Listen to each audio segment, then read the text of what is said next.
CSK versus RCB. So, biggest rivalry in 2025.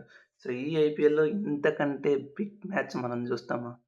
Last year ఎప్పటినుంచో వీళ్ళిద్దరి మధ్య భగ్గుమంటే ఫ్యాన్ వార్స్ అనేది భారీగా ఎక్కువ జరుగుతూనే ఉంటాయి. ఎందుకంటే ఈ 2 main teams their fan base more దీని ఫ్యాన్ బేస్ అనేది మోర్ ఇన్వాల్వ్‌మెంట్ ఉంటది. ఈ 2 మ్యాచెస్‌లో.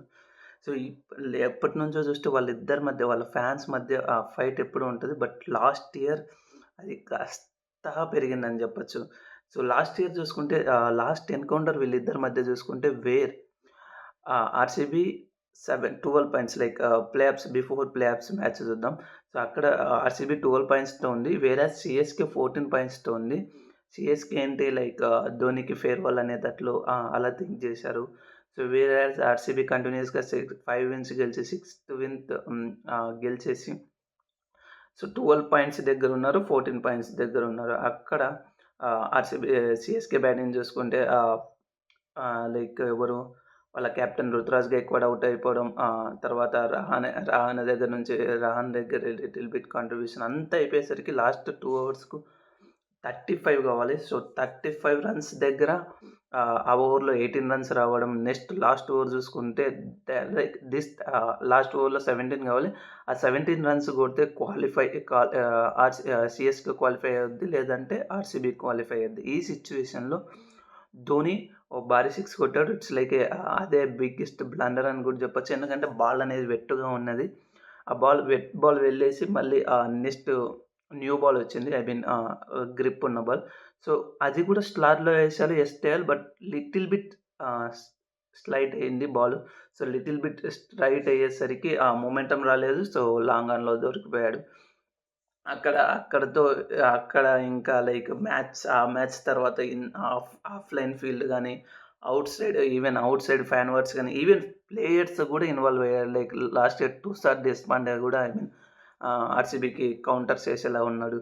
సో, ఈ ఇయర్ మళ్ళీ ఏం జరగబోతుంది రివలరీ అనేది చానా అంటే చానా ఈవెన్ రీసెంట్‌గా చూసుకుంటే ఇన్‌స్టాగ్రామ్‌లో సీఎస్‌కే ఆర్‌సీబీ ఆర్‌సీబీ ప్లేయర్స్ అన్న దాని గురించి ట్రోల్స్ ఎక్కువైతున్నాయి. లెట్స్ సీ మూవ్‌మెంట్ ఎలా ఉంది? బెస్ట్ ప్లేయింగ్ 12స్ ఎలా ఉన్నాయి? అలాగే వీక్‌నెస్ ఏంటి? స్ట్రెంగ్త్స్ ఏంటి? అండ్ ప్లేయర్ బ్యాటిల్స్ ఎలా ఉన్నాయో ఇన్ డీటెయిల్‌గా డిస్కస్ చేద్దాం. Let's get started. నేను మీ Venkatesh Chowdary. Welcome to the man of cricket. So, first of all pitch report చూద్దాం. సో, బేసికల్లీ చెన్నై పిచ్ అంటే spin pitch. So, last match చూసుకుంటే almost 14 overs Mumbai Indians bowling ఏశారు. ఈవెన్ చెన్నై చూసుకున్న 12 overs. It's highest. So, totally Suryakumar Yadav last match స్పిన్‌తో ఏపించాడు. Pitch అనేది slow down అయింది. If in case dew వస్తే చేజింగ్ అనేది ఈజీ అవుద్ది. బట్ డ్యూ రాకపోతే when we're putting a high score maximum high score put చేసి, ఎందుకంటే సెకండ్ ఇన్నింగ్స్‌లోనే పిచ్ స్లో అయ్యిద్ది. అన్‌లెస్ డ్యూ ఉంటే సో, స్పిన్నర్‌లకు బాల్ గ్రిప్ చేయడం కష్టమైద్ది. ఈవెన్ న్యూ బాల్ వచ్చిన తర్వాత న్యూ బాల్ ఏదైతే న్యూ రూల్ వచ్చిందో 10 ఓవర్స్ తర్వాత ఆ బాల్ తీసుకోవచ్చని. ఆ న్యూ రూల్ పెద్దగా ఇంప్లిమెంట్ అవ్వట్లేదు. పెద్దగా యూజ్ అవ్వట్లేదు. ఆఫ్టర్ 2 ఓవర్స్ కల్లా మళ్ళీ బాల్ వెట్ అయిపోతుంది. సో, ఏదైతే డ్యూ వచ్చిందో చేజింగ్ టీమ్‌కు ఇంపార్టెంట్. చేజింగ్ టీమ్ ఈజీగా గెలుస్తుంది. ఇఫ్ ఇన్ కేస్ డ్యూ రాకపోతే సమ్‌వేర్ అరౌండ్ 180, 170, 180 స్కోర్ బోర్డ్ మీద పెట్టి ఫస్ట్ ఇన్నింగ్స్ చేసే టీమ్ గెలిచే ఛాన్సెస్ ఎక్కువగా ఉన్నాయి. సో, ఓవరాల్‌గా రీసెంట్‌గా చూసుకుంటే 1 ఆర్ 2 మ్యాచెస్‌లో మాత్రమే 200+ స్కోర్స్ పడ్డాయి. సో, రిమైనింగ్ ఆల్ మ్యాచెస్ తక్కువ స్కోర్స్ 160, 170. సో, యావరేజ్ స్కోర్ చూసుకున్న 160, 170 మాత్రమే ఉంటది. నెక్స్ట్ ఇరు జట్ల మధ్య హెడ్ టు హెడ్ చూసుకుందాం. సో, హెడ్ టు హెడ్ చూసుకుంటే there is big difference between 2 teams 33 ఎన్‌కౌంటర్స్‌లో ఈ ఇరు జట్లు పోటీ పడ్డాయి. అందులో 21 టైమ్స్ సీఎస్‌కే గెలిచింది. అలాగే 11 టైమ్స్ అనేది ఆర్‌సీబీ గెలిచింది. 1 టైమ్ వాజ్ నో రిజల్ట్. చెపాక్‌లో చూసుకుంటే సో, వాళ్ళ ఫస్ట్ విన్ వచ్చేసరికి 2008లో గెలిచారు. So, that's the first win. After that the match చెపాక్‌లో ఎప్పుడొచ్చినా వాళ్ళకు ఓటమే వస్తుంది తప్ప గెలుపు రావట్లేదు. ఎప్పుడు చూసుకుంటే లైక్ ఇప్పటిదాకా చపాకులు వాళ్ళు 9 ఇరు జట్లు 9 మ్యాచెస్ ఆడాయి. అందులో ఒక మ్యాచ్ వచ్చేసరికి డ్రా అయింది. I mean no result. అందులో 6 మ్యాచెస్ సీఎస్‌కే గెలిచింది. అలాగే ఆహ్, ఈవెన్ 1 మ్యాచ్ ఆర్‌సీబీ గెలిచింది. సో, ఇక్కడ చూసుకుంటే హెడ్ టు హెడ్‌లో క్లియర్ సీఎస్‌కే అప్పర్ హ్యాండ్ ఉంది. అలాగే ఈవెన్ ఈ గ్రౌండ్‌లో గూడా క్లియర్ సీఎస్‌కే అప్పర్ హ్యాండ్ ఉంది. నెక్స్ట్ ప్లేయింగ్ 11 చూద్దాం.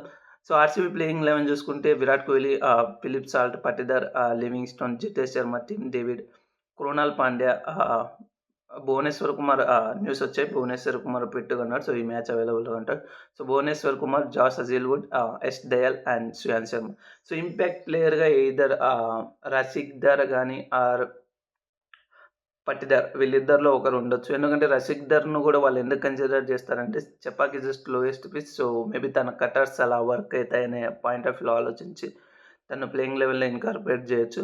బట్ ఇఫ్ ఇట్స్ సీ వాళ్ళ బ్యాటింగ్ లైనప్‌లో లెఫ్ట్ హ్యాండర్స్ ఎవరు లేరు. I mean all top orders ఉన్నారు. జడేజా అండ్ నూర్ అహ్మద్ స్ట్రగుల్ చేసే ఛాన్సెస్ ఉన్నాయి కాబట్టి మేబీ దాన్ని ట్యాకిల్ చేయడానికి లైక్ మేబీ పటిదార్‌ను పటిదార్ ప్లేయింగ్ చేసే ఛాన్సెస్ ఎక్కువున్నాయి. సో, సీఎస్‌కే ప్లేయింగ్ 11 చూసుకుంటే Ruturaj Gaikwad and Rachin Ravindra and Rahul Tripathi open చేస్తాడు. Ruturaj Gaikwad 1 next Shivam Dube, Deepak Hooda and Ravindra Jadeja, MS Dhoni, Sam Curran, Ravichandran Ashwin, Noor Ahmad, so Nathan Ellis or Khaleel impact player Khaleel Ahmed. If in case Pathirana ఫిట్‌గా ఉంటే తనకేదో ఇంజ్యూరీ కన్సర్న్స్ ఉన్నాయంటున్నారు. ఇఫ్ ఇన్ కేస్ తను ఫిట్‌గా ఉంటే పతిరానా వస్తాడు. సో, ఇప్పుడు లైక్ లెట్స్ సే ఇక్కడ కొంచెం ఇన్ డీటెయిల్‌గా డిస్కస్ చేద్దాం ప్లేయర్స్ గురించి. ఇక్కడ చూస్తే చెన్నై అనేది డిఫాల్ట్ లైక్ బేసిక్‌గా సీఎస్‌కే అనేది ఐ మీన్ చెన్నై అనేది స్పిన్ ప్యారడైజ్. ఇక్కడ చూసుకుంటే ఆర్‌సీబీకి చూసుకుంటే ప్రాపర్ స్పిన్నర్స్ ఎవరున్నారు? మీకు Krunal Pandya okay. Who is effect who is ఏంది తను లెఫ్ట్ ఆర్మ్ మింగుడు. సో, బేసిక్‌గా తన ఎఫెక్ట్ వచ్చేసరికి రైట్ హ్యాండర్స్‌కు మంచిగా బౌలింగ్ ఏస్తాడు. If you see look at CSK batting lineup Rachin Ravindra is left hander, Shivam Dube is left hander, Ravindra Jadeja is left hander and Sam Curran is the left hander. So, 4 left handers మధ్య like Rachin Ravindra and Shivam Dube who hit sixes easily. So, అలాంటి వీళ్ళకు క్రోనల్ పాండ్యా అంత ఎఫెక్టివ్‌గా కాకపోవచ్చు. Only Gaikwad, Rahul Tripathi అలాగే దీపక్ హూడా మాత్రమే. వీళ్ళకి మాత్రమే క్రోనల్ పాండ్యా ఎఫెక్టివ్ అవ్వచ్చు. అండ్ ఈవెన్ ఇక్కడ చూసుకుంటే సుయాన్ శర్మ చూసుకున్నా కూడా same like leg break bowler కాబట్టి సో, తను కూడా ఓన్లీ రుతురాజ్ గైక్వాడ్, రాహుల్ త్రిపాఠి, దీపక్ హూడాకి మాత్రమే ఎఫెక్ట్ అవ్వచ్చు. బట్ రచిన్ రవీంద్ర, శివం దుబేకి వీళ్ళకి ఎఫెక్ట్ అవ్వకపోవచ్చు. సో, వీళ్ళిద్దరు మెయిన్స్ విన్నర్. అడపదడప లివింగ్‌స్టోన్ ఏస్తాడు. సో, లివింగ్‌స్టోన్ ఏసేది like left arm like both leg spin అలాగే హాఫ్ స్పిన్ ఏయొచ్చు. సో, లిటిల్ బిట్ అంత లైక్ ప్రాపర్ స్పిన్నర్ అని చెప్పొచ్చు. లైక్ ఒక ఆల్ రౌండర్ స్పిన్నర్. సో, వీళ్ళకు చూసుకుంటే 3 స్పిన్నింగ్ ఆప్షన్స్ ఉన్నాయి. Whereas look at CSK Ashwin ఉన్నాయి, జడేజా ఉంది, అలాగే నూర్ అహ్మద్ వీళ్ళ ముగ్గురు proper spinners. So, if in case ఇంకా ఫ్యూ మోర్ కావాలనుకుంటే వాళ్ళకు రచిన్ రవీంద్ర ఉన్నాడు, దీపక్ కూడా ఉన్నాడు. So, there were 5 spin bowling options. So, అందులో like Noor Ahmad mystery spin, అలాగే చూసుకుంటే Rachin Ravindra and Ravindra Jadeja left arm, అలాగే రవిచంద్రన్ అశ్విన్ అండ్ దీపక్ కూడా off break. So, Noor Ahmad చూసుకుంటే is effect about right hander. So, ఇక్కడ చూసుకుంటే ఆర్‌సీబీకి Philip Salt, Rajat Patidar, Virat Kohli, Jitesh Sharma, Tim David, Livingstone everyone was left hander. Even Jadeja చూసుకున్న లెఫ్ట్ హ్యాండర్స్‌కి అగైనెస్ట్‌గా మంచిగా వేస్తాడు. అందులో సేమ్ ఆర్‌సీబీ టాప్ ఆర్డర్ అనేది left handers I mean left handers ఉంది. రైట్ హ్యాండర్స్ ఉన్నారు. సో, జడేజా అనేది వాళ్ళ మీద కూడా ఎఫెక్ట్. అశ్విన్ చూసుకుంటే లైక్ రైట్ హ్యాండర్స్‌కు క్యారమ్ బాల్స్ వేసి కొంచెం ఇబ్బంది పెట్టగలరు. బట్ లెఫ్ట్ హ్యాండర్స్‌కి మోర్ ఎఫెక్టివ్. బట్ సో, అక్కడ చూసుకుంటే left hander only Patidar sorry ఎవరు దేవదత్ పడిక్కల్ మాత్రమే ఉన్నాడు. That's it. ఇంకా ఇంతకంటే ఇక్కడ ఈవెన్ ఫాస్ట్ బౌలింగ్‌లో చూసుకుంటే Josh Hazlewood and Bhuvneshwar Kumar. So, Josh Hazlewood ఇనిషియల్‌గా లైక్ రాహుల్ త్రిపాఠి అండ్ రచిన్ రవీంద్రని ఇబ్బంది పెట్టే ఛాన్సెస్ ఎక్కువగా ఉన్నాయి. అండ్ ఇక్కడ చూసుకుంటే Khaleel Ahmed like last match చూసుకుంటే కేకేఆర్ లైక్ విరాట్ కోహ్లీ వీళ్ళు ఈడెన్ గార్డెన్స్‌లో స్పింగ్ అవ్వలేదు. బట్ ఇక్కడ స్పింగ్ అయితే so Virat Kohli, Philip సాల్ట్‌కు like Khaleel Ahmed and Sam Curran నుంచి కొంచెం థ్రెట్ ఉండొచ్చు. సో లాస్ట్ మ్యాచ్‌లు చూసుకుంటే పర్ఫార్మెన్స్ లైక్ ఆర్‌సీబీకి ఎవ్రీథింగ్ వాస్ పర్ఫెక్ట్. సో ప్రతి మ్యాచ్ లైక్ ప్రతి బాక్స్ టిక్ చేసేలా విన్ వచ్చింది. Convincing win. సో వేరే సీఎస్‌కేకి చూసుకుంటే బౌలింగ్‌లో వాస్ డామ్న్ గుడ్. బట్ బ్యాటింగ్‌లో సమ్ ఇష్యూస్ ఉన్నాయి. లైక్ వాళ్ళ కెప్టెన్ రుతురాజ్ గైక్వాడ్ అలాగే రచిన్ రవీంద్ర యాంకర్ ఇన్నింగ్స్ అనేది హెల్ప్ చేసింది. అంటే దానికి తోడు పిచ్ అనేది కూడా కొంచెం స్లోగా ఉంది. సో వాళ్ళ బ్యాటింగ్ అనేది కొంచెం concern. That's it. So player battles చూద్దాం. సో లైక్ మనం ఇన్ డీటెయిల్‌గా మాట్లాడుకుందాం. So player battles it's like ఈ బ్యాటిల్స్ మ్యాచ్ స్వరూపాన్ని మార్చే battles. Let's first of all Ruturaj Gaikwad. So Ruturaj Gaikwad చూసుకుంటే అజిల్‌వుడ్‌కు 20 బాల్స్‌లో 9 రన్స్ మాత్రమే చేసి 2 టైమ్స్ అవుట్ అయ్యాడు 3 ఇన్నింగ్స్‌లో. సో ఎలాగో లైక్ పవర్ ప్లేలో బౌలింగ్ వస్తది. సో రుతురాజ్ గైక్వాడ్ అలాగే అజిల్‌వుడ్ అనేది. సో లాస్ట్ మ్యాచ్ చూసుకుంటే లైక్ బోల్ట్‌కు అగనెస్ట్ కూడా సేమ్ ఉన్నది. బట్ దాన్ని ట్యాకిల్ చేశాడు. సో రుతురాజ్ గైక్వాడ్ అజిల్‌వుడ్‌ని ఎలా ట్యాకిల్ చేస్తాడో చూడాలి. అలాగే శ్రేయాన్ శర్మ చూసుకుంటే 1 బాల్‌కు 1 టైమ్ అవుట్ అయిపోయాడు. లాస్ట్ ఇయరే అనుకుంటా. సేమ్ చెపాక్ పిచ్‌లోనే ఐ గెస్. అలాగే దయాల్ చూసుకున్న 32 బాల్స్‌కు no, no not Chepauk, Eden గార్డెన్స్‌లో ఉన్నాడు. సో దయాల్‌కు 32 బాల్స్‌లో 2 టైమ్స్ అవుట్ అయ్యాడు. అండ్ ఇంగిడికి 23 బాల్స్‌లో 2 టైమ్స్ అవుట్ అయ్యాడు. So main effect like Hazlewood versus Ruturaj Gaikwad అనేది ఈ బ్యాటిల్‌లో like if in case Rutu succeed survive అయితే సో నెక్స్ట్ మంచిగా ఆడతాడు. నెక్స్ట్ శివం దుబే చూసుకుంటే రషీద్ సలాంకు 1 బాల్ 3 బాల్స్‌లో 1 టైమ్ అవుట్ అయ్యాడు. అలాగే లివింగ్‌స్టోన్‌కు 5 బాల్స్‌లో 1 టైమ్ అవుట్ అయ్యాడు. చెప్పాను కదా లివింగ్‌స్టోన్ ఆఫ్ స్పిన్ కూడా వేయగలడని. సో నెక్స్ట్ రచిన్ రవీంద్ర చూసుకుంటే భువనేశ్వర్ కుమార్‌కు 1 టైమ్ అవుట్ అయ్యాడు. 5 బాల్స్‌లో 1 టైమ్ అవుట్ చేశాడు. అలాగే తుషారాకు 14 బాల్స్‌లో 1 టైమ్ అవుట్ చేశాడు. So Bhuvneshwar Kumar like power ప్లేలో బౌలింగ్ వేస్తాడు కాబట్టి so Rachin Ravindra versus Bhuvneshwar Kumar clash అనేది కూడా కొంచెం మంచిగా ఉంటది. నెక్స్ట్ రాహుల్ త్రిపాఠి చూసుకుంటే క్రోనాల్ పాండ్యాకు 35 బాల్స్‌లో 3 టైమ్స్ అవుట్ అయ్యాడు. అలాగే 7 ఇన్నింగ్స్‌లో. అజిల్‌వుడ్‌కు 1 టైమ్ అవుట్ అయ్యాడు. లైక్ ఇప్పుడు 12 బాల్స్‌లో. అండ్ ఇంగిడి చూసుకుంటే 5 బాల్స్‌లో 1 టైమ్ అవుట్ చేశాడు. So అజిల్‌వుడ్ versus Rahul Tripathi opening spell like వీళ్ళిద్దరు పవర్ ప్లేలో ఆడతారు. పవర్ ప్లేలో ఉంటది కాబట్టి ఈ బ్యాటిల్ కొంచెం బావుంటది. So look at them so top order versus Hazlewood అనేది కొంచెం ఫిక్స్ అయిపోయింది. ఆ బ్యాటిల్ అనేది కొంచెం చూడ్డానికి బావుంది.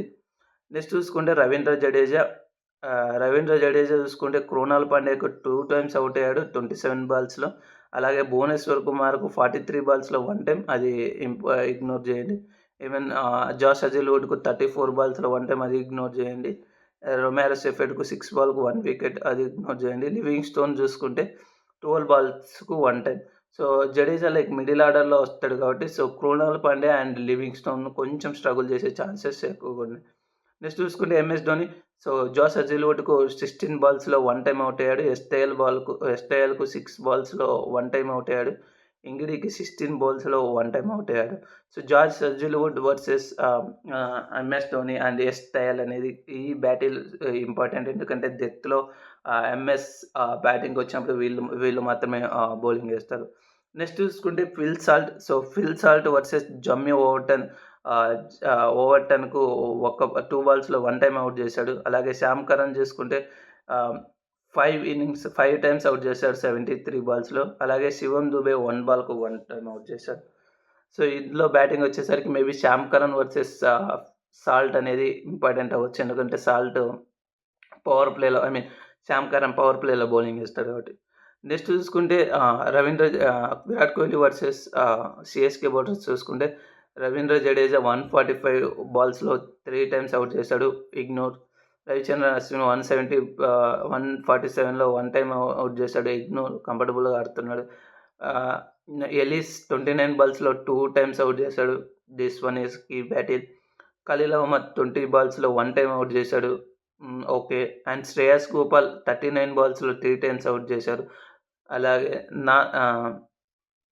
నూర్ అహ్మద్ 40 బాల్స్‌లో 1 టైమ్ ఔట్ చేశాడు. Mukesh Choudhary 1 time, Sam Curran 84 బాల్స్‌లో 2 టైమ్స్. సో, మేబీ ఇక్కడ చూసుకుంటే only Nathan Ellis and Shreyas గోపాల్‌కి మాత్రమే కొంచెం వాట్ వి సే కొంచెం స్ట్రగుల్ అయితున్నాడు. శ్రేయస్ గోపాల్ మేబీ రావచ్చేమో ఇఫ్ ఇన్ కేస్ వాళ్ళు రావాలంటే దీపక్ హూడాని అలా డ్రాప్ చేసి శ్రేయస్ గోపాల్‌ని తెస్తే సో, ఆర్‌సీబీకి అనేది ఇంకా టఫ్ అయిద్ది. బట్ ఆ మూవ్‌మెంట్ చేస్తారో లేదో తెలీదు. నెక్స్ట్ దేవదత్ పడిక్కల్ జడేజాకు 26 బాల్స్‌లో 1 టైమ్ ఔట్ అయ్యాడు. రవిచంద్రన్ అశ్విన్‌కు 16 బాల్స్‌లో 1 టైమ్ ఔట్ అయ్యాడు. పతి రానాకు 14 బాల్స్‌లో 1 టైమ్ ఔట్ అయ్యాడు. ఎలీస్‌కు 15 బాల్స్‌లో 1 టైమ్ ఔట్ అయ్యాడు. ఖలీల్ అహ్మద్ 4 బాల్స్‌లో 2 టైమ్స్ ఔట్ అయ్యాడు. సో, ఈ బ్యాటిల్ అనేది చాలా అంటే ఈవెన్ నూర్ అహ్మద్‌కు 1 బాల్‌లో 1 టైమ్ ఔట్ అయ్యాడు. శ్యామ్ కరణ్‌కు 21 బాల్స్‌లో 1 టైమ్. విజయ్ శంకర్‌కు 5 బాల్స్‌లో 1 టైమ్. నెక్స్ట్ రజత్ పటిదార్ చూసుకుంటే రవిచంద్రన్ అశ్విన్ 25 బాల్స్‌లో 2 టైమ్స్ ఔట్ చేశారు. సో, క్యారమ్ బాల్స్ ఎఫెక్టివ్‌గా వేసి రజత్ పటిదార్‌ని ఇబ్బంది పెడతాడు. నెక్స్ట్ చూసుకుంటే లియామ్ లివింగ్స్టన్, రవీంద్ర జడేజా 62 బాల్స్‌లో 1 టైమ్ ఔట్ చేశాడు. Look at Noor Ahmad. So, Noor Ahmad just 20 బాల్స్‌లో 3 టైమ్స్ ఔట్ చేశాడు. సో, మిడ్ ఇన్నింగ్స్‌లో like Noor Ahmad versus Livingstone అనేది బ్యాటిల్ కీగా ఉంటది. టిమ్ డేవిడ్, నాటన్ ఎలిస్ 18 బాల్స్‌లో 1 వికెట్. సో, ఇది కూడా కొంచెం కన్సిడర్. ఖలీల్ అహ్మద్ 14 బాల్స్‌లో 1 time and Noor Ahmad look at 6 బాల్స్‌లో 2 times out and Sam Curran 24 బాల్స్‌లో 1 వికెట్. అండ్ క్రోనాల్ పాండ్యా చూసుకుంటే అశ్విన్ బౌలింగ్‌లో 24 బాల్స్‌కు 1 టైమ్. నూర్ అహ్మద్ 7 బాల్స్‌కు 1 వికెట్. శ్యామ్ కరణ్ 16 బాల్స్‌కు 1 wicket. So, like Noor Ahmad అనేది మిడిల్ ఓవర్స్‌లో అనేది ఎంత ఎఫెక్టివ్‌గా ఇక్కడ క్లియర్‌గా కనపడుతుంది. లివింగ్ స్టోన్ అలాగే Tim David and Krunal Pandya wickets మంచిగా తీశాడు. సో, ఆ బ్యాటిల్ అనేది బావుంటది. సో, ఓవరాల్‌గా ఈ మ్యాచ్ ఈ బ్యాటిల్స్ అనేది డిసైడ్ చేస్తాయి. So, look at every opportunity. So, I'm favour with the like RCB ఫేవర్‌గా దిగొచ్చు. లైక్ లాస్ట్ మ్యాచ్ ఎవ్రీథింగ్ కనపడి. But winner is CSK. Like their home advantage ఉంది. అలాగే లాస్ట్ మ్యాచ్ వాళ్ళు ఆడిన అనుభవం ఉంది. వాళ్ళకి అలాగే ట్రెమెండియస్ రికార్డ్ ఉంది. And they have quality spinners. Compared to RCB they have quality spinners. అలాగే చెపాక్ పిచ్‌లో బ్యాటింగ్ వాళ్ళకు అనుకూలంగా ఉంది కాబట్టి so, I'm going with the CSK as winner. That's it. That's all from this video. మళ్ళీ వీడియోతో మళ్ళీ కలుద్దాం. Stay tune. Man of cricket. Bye bye.